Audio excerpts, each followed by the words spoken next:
مشاهدينا الكرام، أهلا ومرحبا بكم في هذا الموعد الإخباري. نطلعكم اليوم على آخر تطورات الحالة الجوية التي تعرفها مدينة تطوان ومدينة مرتيل وباقي المناطق المجاورة في ظل الأجواء الماطرة التي تشهدها المنطقة خلال الساعات الأخيرة.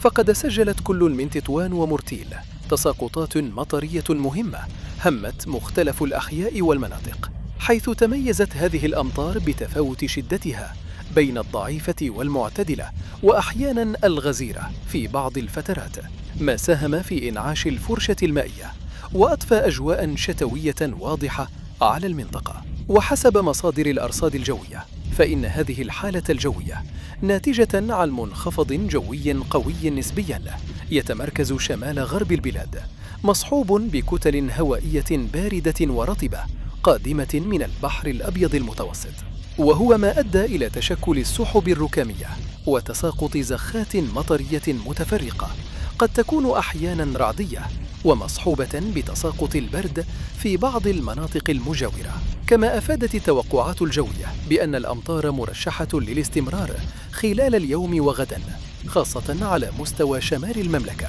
بما في ذلك تطوان ومرتيل، مع تسجيل انخفاض ملحوظ في درجات الحرارة خصوصاً خلال ساعات الليل والصباح الباكر، إلى جانب هبوب رياح معتدلة وقد تكون قوية نسبياً بسواحل المنطقة. وفي هذا السياق لوحظ ارتفاع منسوب المياه بعدد من الشوارع والنقاط المنخفضة، ما تسبب في صعوبة مؤقتة في حركة السير خاصة خلال فترات الذروة، وهو ما يستدعي من السائقين ومستعملي الطريق الالتزام بقواعد السلامة وتفادي السرعة المفرطة واحترام مسافة الأمان. من جهة أخرى، دعت الجهات المختصة المواطنين إلى اتخاذ الاحتياطات اللازمة، خاصة ساكنة المناطق القريبة من الأودية ومجاري المياه، مع ضرورة متابعة النشرات الجوية الرسمية وعدم الانسياق وراء الأخبار غير المؤكدة.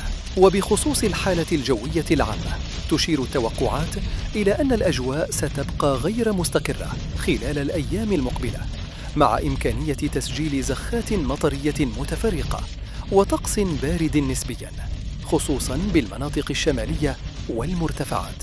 وفي الختام، نؤكد على أهمية الحيطة والحذر، خاصة أثناء التنقل ليلاً، ونتمنى السلامة للجميع في ظل هذه الظروف الجوية. سنوافيكم بكل جديد حول أخبار الطقس وتطورات الأحوال الجوية فور توفرها.